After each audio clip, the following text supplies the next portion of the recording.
I'll be straight to the point. I've worked at the university now, like a member of colleagues, for over 13 years.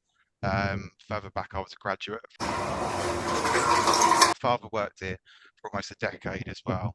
I live in a community, Alresford, where the majority of my neighbours work at this university. And the reason I give you this context is Essex is more than just a bank balance. It's more than just what we output to students. It's a community. And frankly, I wake up most mornings now scared of what you're doing to this community. I feel like you're sleepwalking us into the next disaster.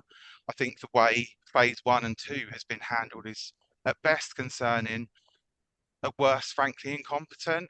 You talk about respect, you talk about meaningful consultation, but none of this has been evident in the way this has been handled so far.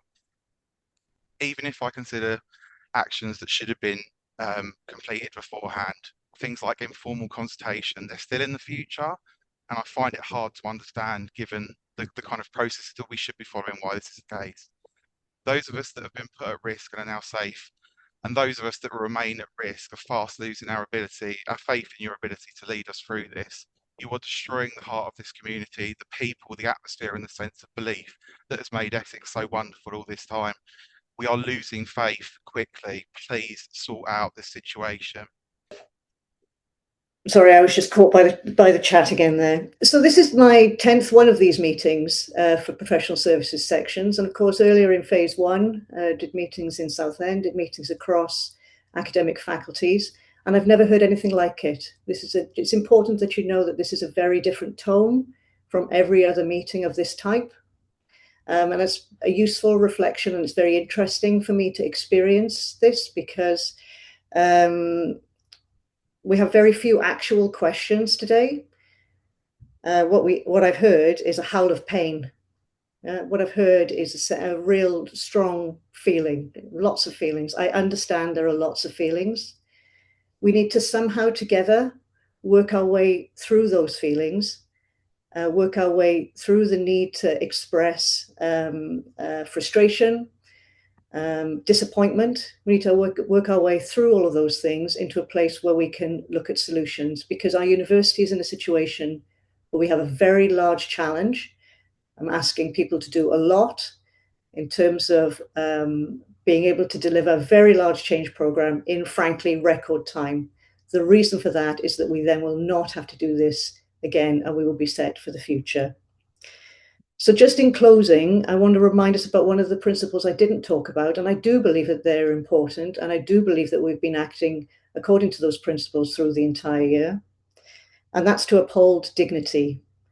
And I appreciate that emotions are running high, but crowding out other voices, making long statements, rhetorical questions, talking past each other is not going to get us to where we need to be.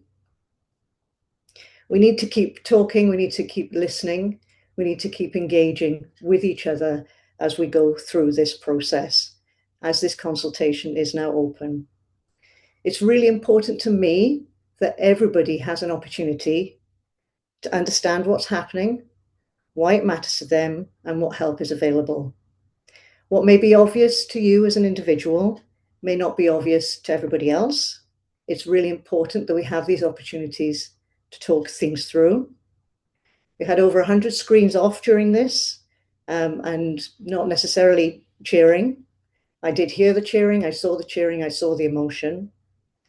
We've got some inaccuracies in what colleagues have said, and in this sort of atmosphere and environment, it's very difficult to get to the bottom of that. An example was around people and culture weren't the colleagues that made the decisions about who is at risk. I was very glad that Sarah had a chance to clarify that. That's the type of discussion that we need to have. Just because it's difficult to hear some things doesn't mean it's not true.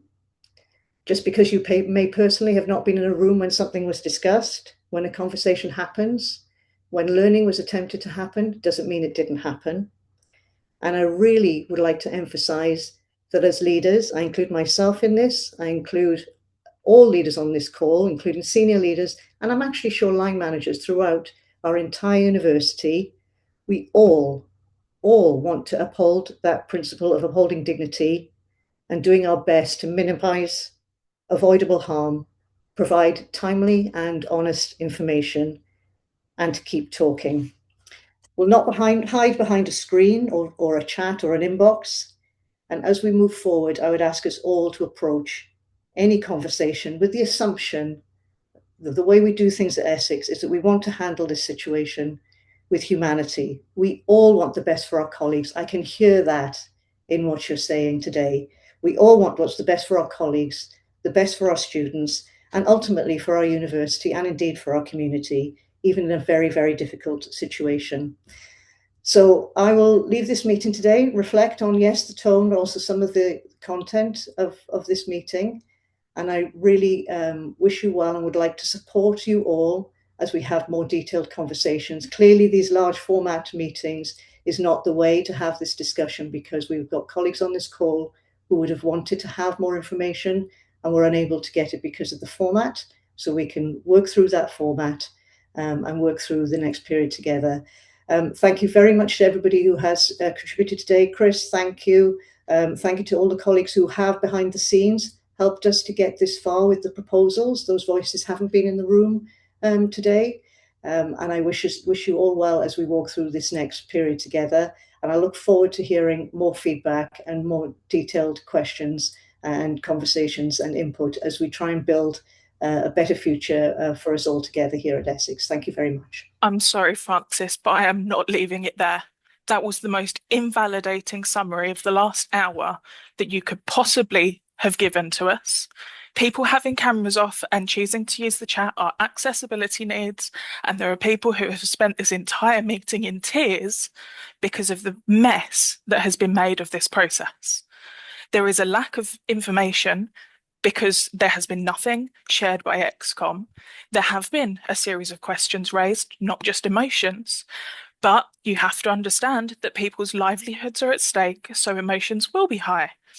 If there were any answers that could be provided by ExCom, yourselves and the team, that would reassure us. And yet we are 2 weeks into a consultation and no answers have been provided. We have got other teams in the university outside of academic section who are going into their individual consultation meetings, and we are still sat in a meeting being told we're all in this together, we're working it out, we're making difficult choices, but you know, these things have to be done. Respectfully, you are not in the same boat as we are. You have a job, you're secure, the rest of us are not.